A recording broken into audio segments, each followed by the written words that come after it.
Good morning students. पौधार group of education में आप सभी स्टूडेंट्स का मोस्ट वेलकम। देखो बेटो, लास्ट क्लास के अंदर हम आपको पढ़ा रहे थे थायोल के बारे में और हमारे चल रहा था तो जो यूनिट है वो ऑर्गेनो सल्फर कंपाउंड।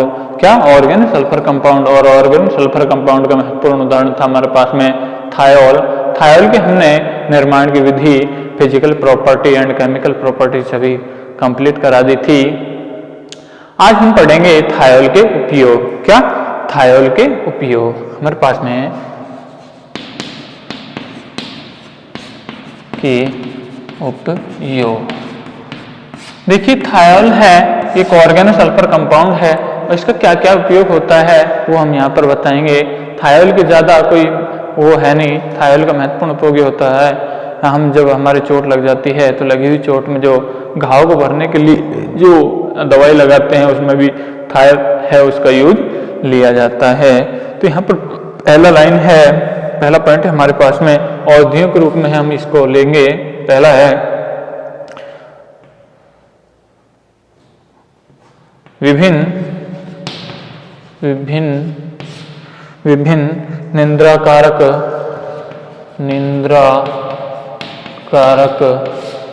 विभिन्न निंद्राकारक औषधियों विभिन्न निंद्राकारक औषधियों के निर्माण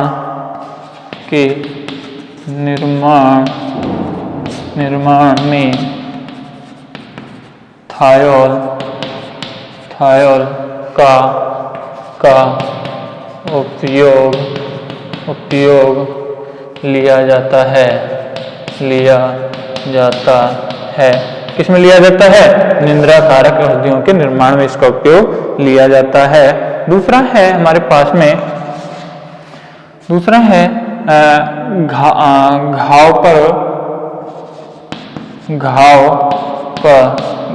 को सही करने हेतु इसका उपयोग हम लेते हैं। तीसरा है हमारे पास में इसका उपयोग है वो है विशेष प्रकार के तीव्र गंध होने के कारण विशेष प्रकार की तीव्र गंध होने के कारण तीव्र गंध होने के कारण इससे प्राकृतिक गैसों के साथ मिलाने पर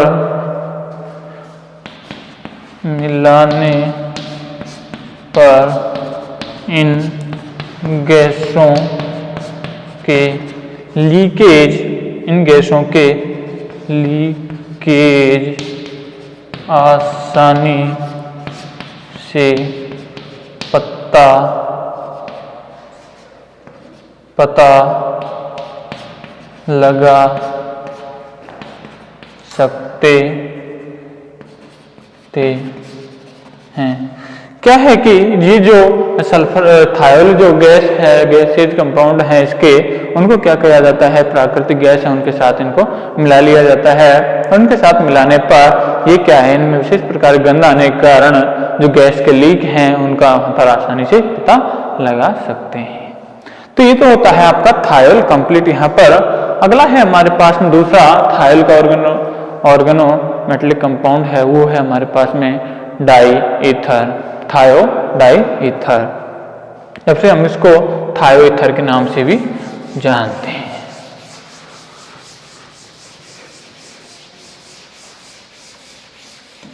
अगला है हमारे पास में दूसरा नंबर का इंपॉर्टेंट कंपाउंड, वो है थायो ether.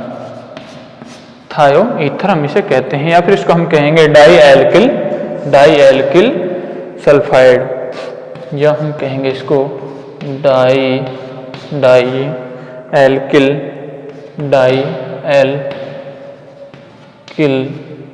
डाईएल्किल sulphide. Di alkyl sulphide भी हम इसे कह सकते हैं। तो देखिए डाई एल्किल सल्फाइड या फिर थायो ईथर क्या होता है, मैं आपको बता देता हूँ। सामान्य जो ईथर होता है उसमें इस प्रकार से होता है, ऑक्सीजन के दोनों ओर है दो एल्किल ग्रुप जुड़े हुए होते हैं, तो इसको बोल जाता है ईथर। क्या बोलते हैं इसको? ईथर, सॉरी ईथर है ना, इसको क्या कहते हैं? ईथर। लेकिन थायो ईथर के अंदर क्या होता है, ऑक्सीजन है परमाणु, ऑक्सीजन परमाणु है जो रिप्लेस कर दी जाती है किसके द्वारा? सल्फर परमाणु के द्वारा। किसके परमाणु के द्वारा? इसको मैं रिप्लेस कर दूं किसके द्वारा? सल्फर के। तो जो कंपाउंड बनता है वो होता है यहाँ पर जो थायो ईथर। क्या होगा? ये होगा थायो ईथर, या फिर हम इसको डाई एल्किल सल्फाइड के नाम से भी यहाँ पर इसको हम जानते हैं। तो ये क्या है, हमारे पास जो ऑक्सीजन ईथर के ऑक्सीजन परमाणु का रिप्लेसमेंट हम सल्फर परमाणु के द्वारा कर दें तो बना हुआ कंपाउंड क्या होगा? थायो ईथर होगा। तो ये तो हो जाता है इसका थायो ईथर का जनरल इंट्रोडक्शन। आगे है हम इसका नामकरण। नामकरण क्या है? नामकरण। नामकरण देखिए, नामकरण जब हम इसका करते हैं तो किस प्रकार से करते हैं? सामान्य जो नाम होता है इसका वो होता है थायो ईथर है, उसका सामान्य नाम होता है हमारे पास में डाई एल्किल सल्फाइड के नाम से हम इसका सामान्य नाम लिखते हैं। तो इसमें हम लिखेंगे थायो ईथर का, थायो ईथर का सामान्य, थायो ईथर का सामान्य नाम डाई एल्किल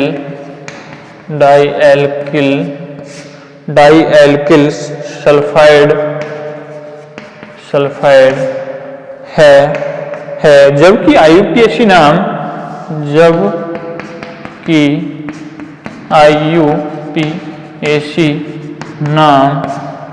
जबकि IUPAC नाम है वो होता है एल्किल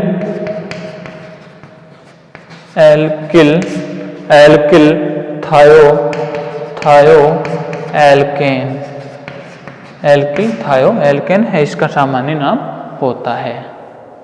तो देखिए IUPAC नाम होता है एल्किल थायो एल्केन के रूप में, जबकि सामान्य नाम होता है डाई एल्किल सल्फाइड के रूप में है, इसका सामान्य नाम होता है। जबकि एल्किल थायो एल्केन है वो होता है इसका IUPAC नाम। तब देखिए हम उदाहरण के द्वारा हम यहाँ पर समझेंगे। मान लीजिए ये तो है हमारे पास में सूत्र और ये है हमारे पास में सामान्य नाम, यहाँ पर लिखते हैं सामान्य नाम, और यहाँ पर हम लिखेंगे IUPAC नाम, IUPAC नाम। तो देखिए हम कुछ एग्जाम्पल यहाँ पर लेंगे। सबसे पहले हम एग्जाम्पल लेते हैं, मान लीजिए CH3 अब देखिए यदि मुझे इसका सामान्य नाम लिखना है तो किसके रूप में लिखूंगा? डाई एल्किल सल्फाइड के रूप में। डाई एल्किल सल्फाइड है, यहाँ पर एल्किल ग्रुप कौन सा है? मैथिल। तो ये क्या हो जाएगा? डाई मैथिल सल्फाइड इसका नाम हो जाएगा। क्या हो जाएगा? डाई मैथिल सल्फाइड, इसका नाम हो जाएगा डाई मैथिल सल्फाइड। अब इसको मैं यदि IUPAC नाम लिखो तो क्या होगा? एल्किल थायो एल्केन के रूप में। यहाँ पर दोनों ही एल्किल ग्रुप समान है तो कोई किसी को भी ले सकते हैं। तो क्या हो जाएगा? मैथिल थायो मैथेन। क्या हो जाएगा? मैथिल थायो मैथेन, मैथिल थायो मैथेन। क्या हो गया? मैथिल थायो मैथेन। तो ये तो एग्जाम्पल नंबर 1 हो जाता है। इसके बाद दूसरे नंबर का मान लीजिए C2H5 सल्फर, C2H5 ये हमारे पास में क्या है? डाई एथिल है और यहाँ पर क्या है? सल्फाइड। तो इसका सामान्य नाम का क्या हो जाएगा? दोनों एल्किल समान है तो दोनों को क्या लिख देंगे? डाई एथिल ये सल्फाइड इसका नाम हो जाएगा। क्या है? डाई एथिल सल्फाइड है जो इसका नाम क्या हो जाएगा, डाई एथिल सल्फाइड इसका नाम हो जाएगा। और आईपीएस नाम क्या हो जाएगा, एथिल थायोमेथेन, एथिल थायोमेथेन है जो इसका नाम हो जाएगा। ये क्या है, मैथेन है। एथिल थायो, इसको ठीक कर लेना, एथिल थायोमेथेन है जो इसका नाम होता है। अगला एग्जाम्पल यहां पर हम लेंगे, देखिए CH3S CH2 CH2 CH3। तो देखिए हम इसमें व्युत्पन्न मानते हैं किसका, छोटे वाले समूह का। तो यहां पर इसका नाम यदि लिखेंगे तो हो जाएगा मैथिल, क्या हो जाएगा, यदि हम इसका नाम लिखें तो सबसे पहले आएगा मैथिल क्या हो जाएगा, मैथिल एंड प्रोपिल सल्फाइड। ये तो क्या है, मैथिल एंड प्रोपिल सल्फाइड इसका नाम हो जाएगा। Maithil and propyl sulphide. इसको जब हम लिखते हैं तो वो पता है कि जो क्या नाम से अपनी जो अंग्रेजी वर्णमाला के अनुसार है उसके क्रम हम लिखेंगे यहाँ पर, क्योंकि मैथिल पहले आता है, उसके बाद में प्रोपिल है तो यहाँ पर प्रोपिल लिख दिया। उसके बाद आईपीएस नाम यदि लिखें तो हो जाएगा मैथिल 1 पे मैथिल है और थायोप्रोपेन, मैथिल थायोप्रोपेन है इसका नाम हो जाता है। तो हो जाता है इसका नामकरण। क्या है, नामकरण। आगे हम इसका पढ़ेंगे, वो है यहाँ पे इसके निर्माण की विधियां। अगला है हमारे पास में थायोल के निर्माण की विधियां।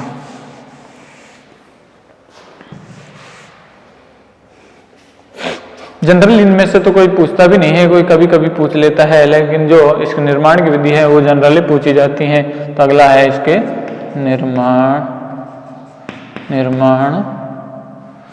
निर्माण विधियां।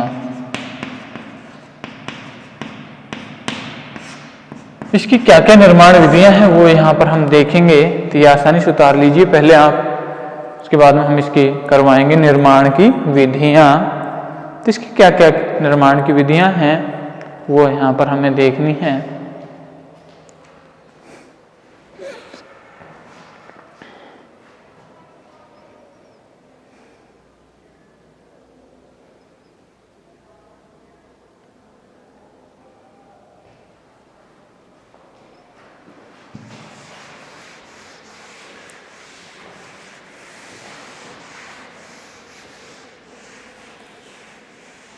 देखिए इसका निर्माण सबसे पहले पढ़ेंगे हम, वो है पोटेशियम सल्फाइड के द्वारा। इसके द्वारा पहला नंबर का है हमारे पास में, वो है पोटेशियम सल्फाइड से।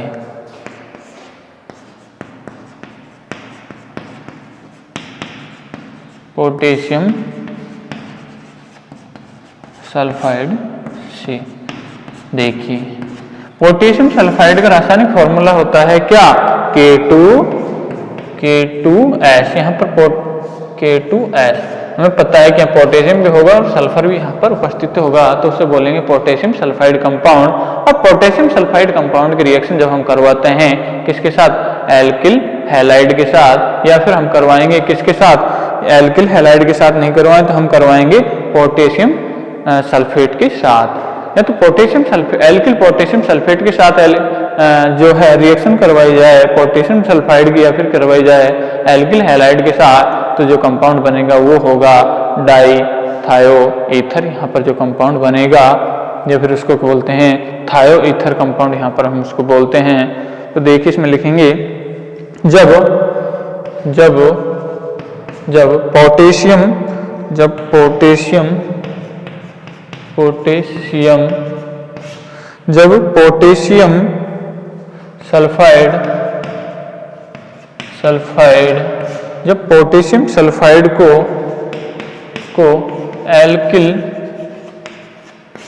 एल्किल हैलाइड या एल्किल हैलाइड या पोटेशियम एल्किल या पोटेशियम एल्किल सल्फेट के साथ करवाते हैं तो थायो ईथर बनता है। देखिए, मैंने आपको बताया था पोटेशियम सल्फाइड है, क्या पोटेशियम सल्फाइड है, उसकी रिएक्शन किसके साथ करवानी है हमें? एल्किल हैलाइड या फिर दूसरा हो सकता है potassium alkyl sulphate. Potassium alkyl sulphate है, उसका रासायनिक फॉर्मूला क्या होता है? RsSO3 ये है जो उसका होता है, क्या? RkSO3 है, इसका रासायनिक फॉर्मूला होता है किसका? एल्किल पोटेशियम सल्फेट का ये रासायनिक फॉर्मूला होता है ना। तो देखिए, सबसे पहले हम पढ़ेंगे एल्किल हैलाइड के साथ जो पोटेशियम सल्फाइड की रिएक्शन। पहला एग्जांपल है हमारे पास में, मान लीजिए 2CH3CH2, ये मैं लेता हूँ, ये क्या है? एल्किल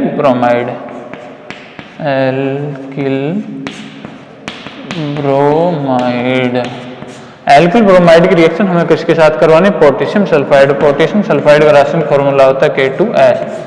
इसके साथ जब करवाई जाती है तो क्या कंपाउंड क्या बनेगा? वो बनेगा थायो ईथर, अर्थात यहाँ से ब्रोमीन परमाणु है जो रिप्लेस्ड कर जाती है और दोनों एल्किल ग्रुप के मध्य सल्फर कंपाउंड है वो यहाँ पर जुड़ जाता है, तो बना देगा ये C2H5S C2H5, साथ में दे देता है 2 मॉलिक्यूल के Br के। तो ये क्या हो जाता है? ये होता है थायो ईथर। ये क्या है? थायो ईथर है जो होता है।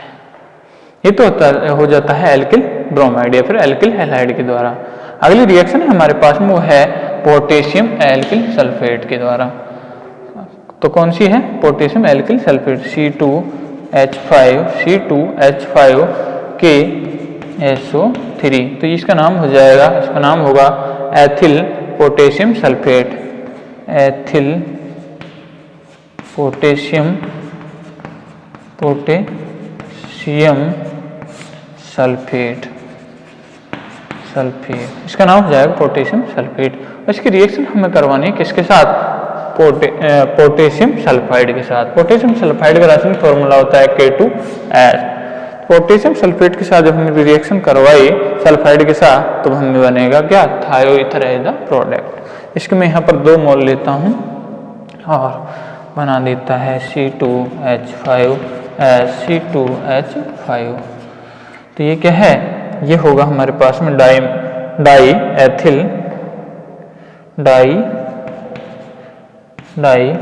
Ethyl sulphide.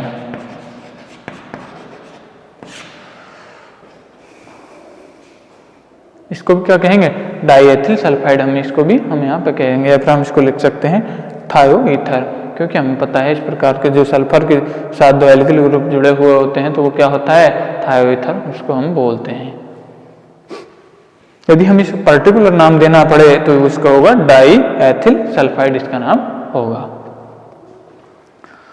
तो ये तो होती है आपकी किसके द्वारा? पोटेशियम सल्फाइड से जो है हमारे पास में थायो ईथर का निर्माण की विधि। आगे हम देखेंगे अगली दूसरे नंबर की, वो है ईथर के द्वारा। ईथर के द्वारा हमें जो है करवाना है किसका निर्माण? ईथर के द्वारा निर्माण करवाना है हमें थायो ईथर का, अर्थात ईथर का जो ऑक्सीजन परमाणु है उसका रिप्लेसमेंट किससे करना है हमें? सल्फर परमाणु के द्वारा।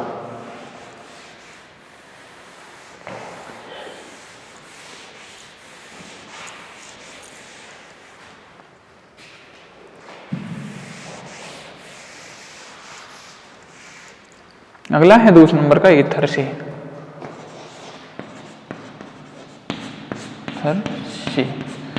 ईथर से किसका निर्माण करना है? थायो ईथर का निर्माण करना है। तो इसमें एक लाइन लिखेंगे पहले,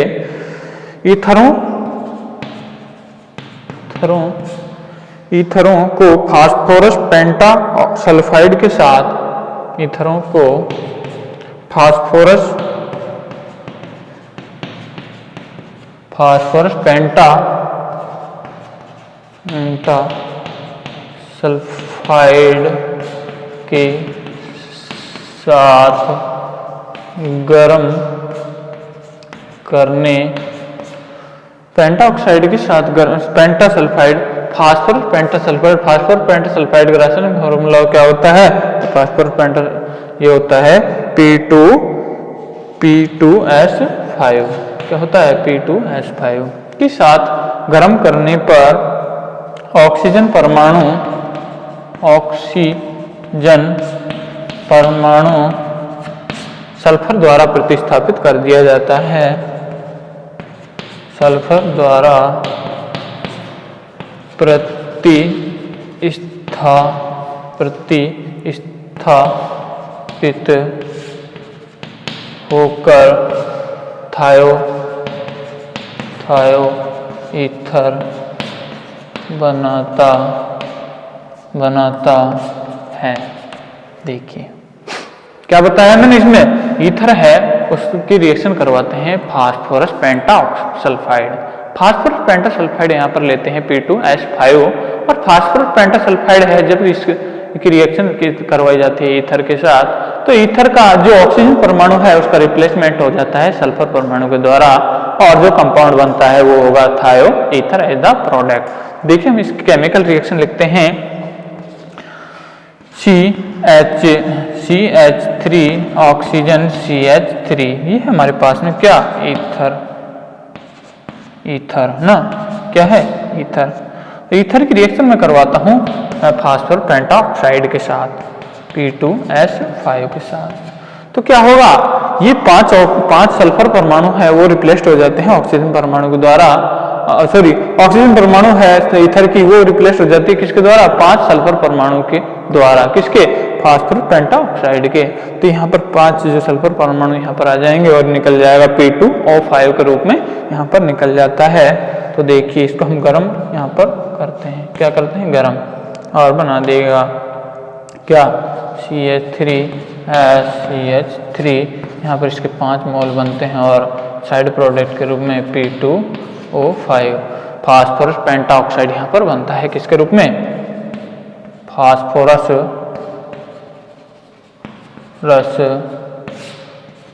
पेंटा ऑक्साइड यहाँ पर साइड प्रोडक्ट के रूप में, ये क्या होगा? थायो ईथर यहाँ पर बनेगा, या फिर बोल लेंगे डाईमेथिल सल्फाइड। क्या बोलेंगे? डाईमेथिल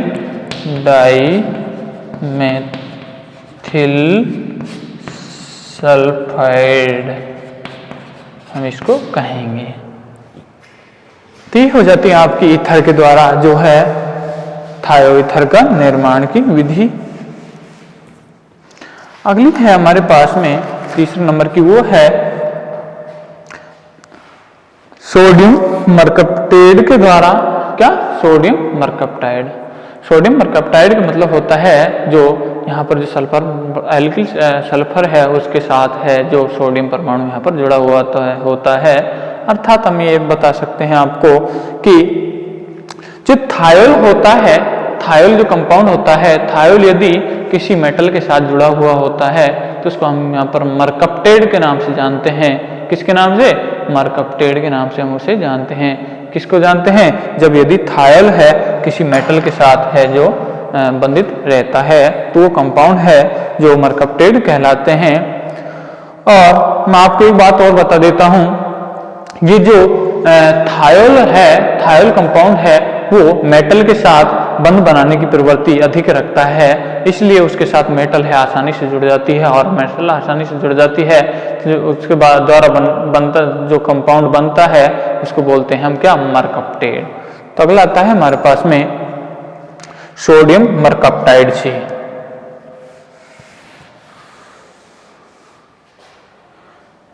इसको मिटा देते हैं।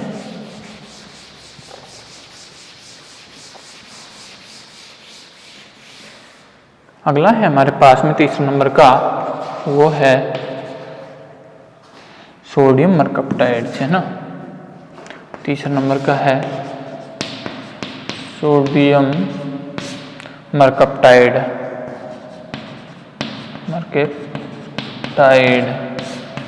से। देखिए सोडियम मरकप्टाइड है, इसकी रिएक्शन करवाई जाती है किसके साथ? एल्किल हैलाइड के साथ। और सोडियम मरकप्टाइड की रिएक्शन एल्किल हैलाइड के साथ करवाई जाती है तो कंपाउंड बनता है, वो होता है थायो ईथर एज द प्रोडक्ट। तो देखिए इसमें एक लाइन लिखेंगे पहले, सोडियम मरकप्टाइड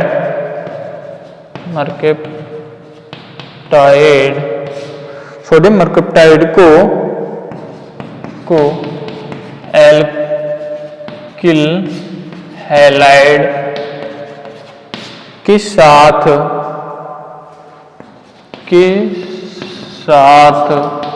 गर्म किया जाए तो सोडियम मरकप्टाइड के साथ, सोडियम मरकप्टाइड है उसको किसके साथ गर्म किया जाए? एल्किल हैलाइड के साथ गर्म किया जाए तो कंपाउंड बनता है, वो होगा तो die alkyl sulphide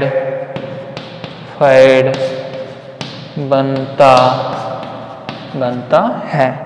di alkyl sulphide है वो यहाँ पर बनता है। इसका जो एक पर्टिकुलर नाम है वो है, इसको हम यह विधि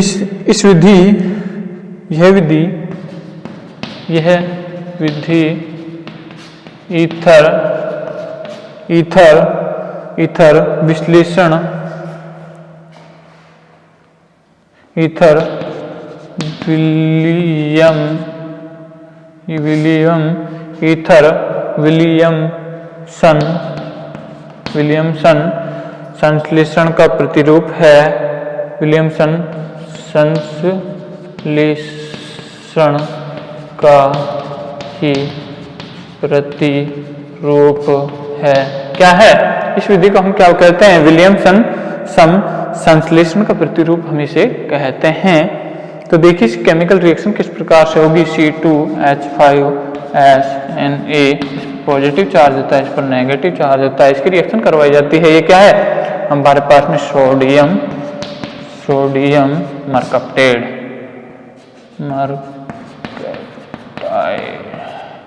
इसको कहते हैं सोडियम मरकप्टाइड। इसकी रिएक्शन करवाई जाती है एल्किल हैलाइड का। एल्किल हैलाइड लेता हूँ C2H5Br। हमें पता है ये नेगेटिव चार्ज है, एक न्यूक्लियोफाइल की भांति कार्य करेगा। न्यूक्लियोफाइल है, इस पर अटैक करता है और इस बंद के इलेक्ट्रॉन को ये ब्रोमीन परमाणु लेके चली जाती है और सोडियम है ब्रोमीन के साथ जुड़ जाता है और ये जो सल्फर है इस C2H5 के साथ जुड़ जाता है और बना देता है C2H5।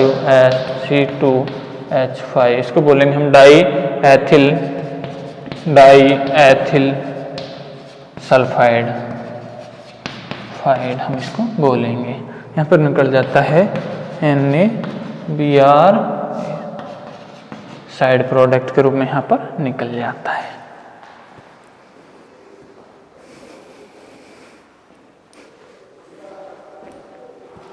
तो ये तो होती है आपकी 3 विधि जो है थायोईथर के निर्माण की।